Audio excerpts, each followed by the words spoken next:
ఒక సైంటిస్ట్ ఉన్నాడు. ఆ సైంటిస్టు చాలా పెద్ద సైంటిస్టు. ప్రపంచవ్యాప్తంగా పేరు పొందాడు. అందరి దగ్గర పెద్ద పెద్ద పేరు ప్రఖ్యాతులు సంపాదించాడు. కానీ వాళ్ళ ఇంట్లో 2 పిల్లులున్నాయి. ఒకటి పెద్ద పిల్లి, ఒకటి చిన్న పిల్లి. ఆయన ఏం చేశాడంటే చిన్న పిల్లికి చిన్న హోలు, పెద్ద పిల్లికి పెద్ద హోల్ చేశాడు. ఎవరో వచ్చి వాళ్ళ ఇంటి దగ్గర ఒక పనమ్మాయి ఎవరో అదేంటండి పెద్ద హోల్లో నుంచి కూడా చిన్న పిల్లి వెళ్ళిద్ది కదా అనుకున్నప్పుడు అర్రే అవును కదా అనుకున్నాడు. ఈ కథ అంతా ఎందుకంటే ఇప్పుడు అడవి శేష్ గారు ఒక సినిమా చేశారు. ఆ సినిమా పేరు డకాయిట్. చాలా బ్యూటిఫుల్గా, చాలా పిక్చరైజేషన్ పరంగా కానీ, టెక్నికల్ పరంగా కానీ చాలా గొప్పగా ఉంటుందని చెప్పేసి ట్రైలర్ చూసినప్పుడు కానీ, ఫస్ట్ నుంచి వాళ్ళు ప్రమోట్ చేసిన విధానం చాలా గొప్పగా ఉండటం వల్ల కానీ చాలా ఎక్స్పెక్టేషన్స్ ఉన్నాయి.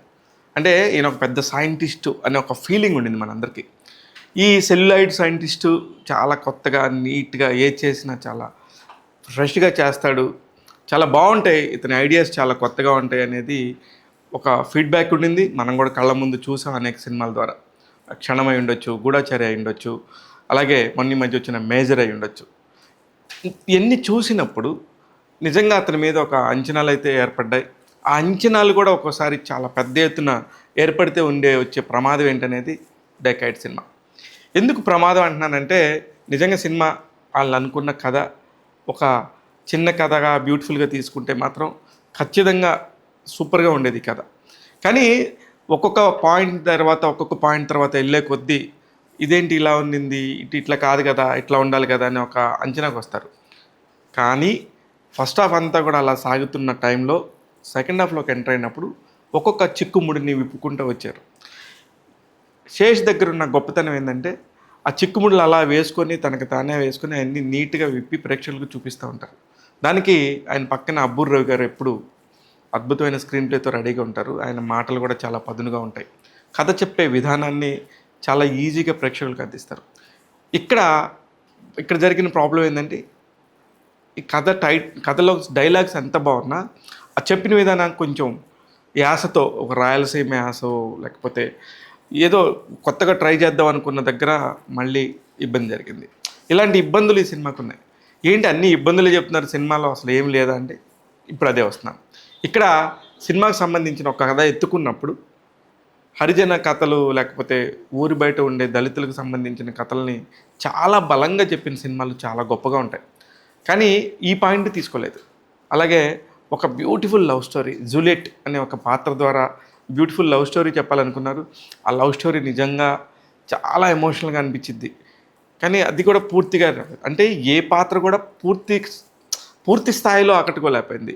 యాక్చువల్గా దాన్ని విడివిడిగా చూసుకుంటే మాత్రం ఇట్స్ అ మెరాకిల్.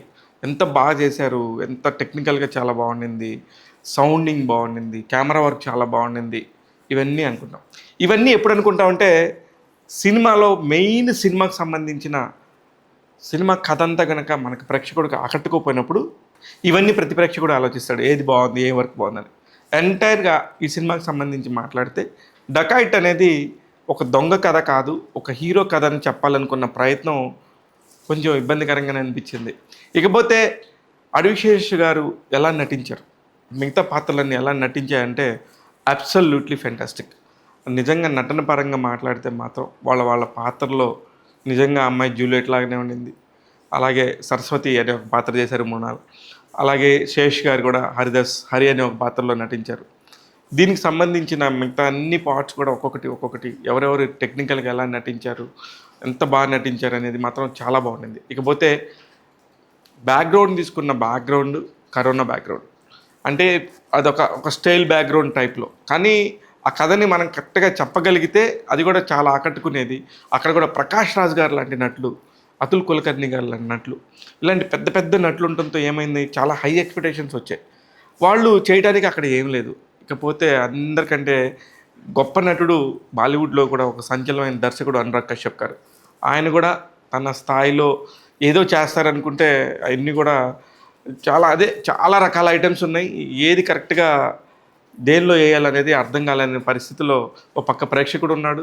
సినిమా చూసినంతసేపు కూడా అదే కన్ఫ్యూషన్ నడిచింది. నిర్మాణ విలువల గురించి ప్రత్యేకంగా మాట్లాడుకోవాలి. ఎందుకంటే ప్రతిదీ కూడా సెట్ వేశారు, చాలా కష్టపడ్డారు, లాంగ్ టైం తీశారు అనే దానికి అన్నీ కూడా స్క్రీన్ మీద కనబడుతూ ఉంటాయి. వీటన్నిటికీ కొన్ని సర్ప్రైజింగ్గా రచయిత, మాటల రచయిత అబ్బూర్ రవి గారు తను యాక్టింగ్ పర్ఫార్మెన్సు అవన్నీ కూడా వెరైటీగా అనిపించినాయి, కొత్త కొత్తగా అనిపించినాయి. అలాగే చాలామంది నటులకు అవకాశం ఉన్నా కూడా ఓన్లీ స్క్రీన్ అంతా కూడా అడివిశేష్ గారు, మృణాల్ ఠాగూర్ వాళ్ళ పర్ఫార్మెన్స్తో చాలా బాగా చేశారు. కానీ ఈ సినిమాకి వచ్చే ప్రేక్షకుడు ఎలా వచ్చి ఇబ్బంది పడతారనే దానికి ఉదాహరణ చెప్తున్నా నేను. హై ఎక్స్పెక్టేషన్తో అయితే రావద్దు. అలా కానీ సినిమా తీసిపోయే సినిమా అని నేను చెప్పను. డెఫినెట్గా ఒక మంచి సినిమా, ఒక మంచి అటెంప్ట్ శేష్ దగ్గర నుంచి వస్తే ఎలా ఉంటుందనే దానికి చాలా హై ఎక్స్పెక్టేషన్స్ ఉంటాయి. కాబట్టి ఆ హై ఎక్స్పెక్టేషన్స్ రాకుండా కనుక వస్తే డెఫినెట్గా సినిమాని ఎంజాయ్ చేస్తారు. అలా అని అని అద్భుతం అని మాత్రం ఖచ్చితంగా చెప్పలేము ఈ సినిమాని. ఏదేమైనప్పటికీ కూడా డెకాయిట్ ఒక మంచి ఎక్స్పీరియన్స్ అయితే ఇస్తుంది ఒక సినిమా లవర్స్కి. ఎస్పెషల్లీ కొత్తగా ఎలా చూపించారు, కొత్తగా టెక్నికల్గా ఎలా ఉండిందనే వాళ్ళు మాత్రం డెఫినెట్గా ఈ సినిమాని చూడొచ్చు. ట్యాగ్ తెలుగు డెకాయిట్కి ఇస్తున్న రేటింగ్ 2.5 out of 5. నేను మీ శివ మల్లాల.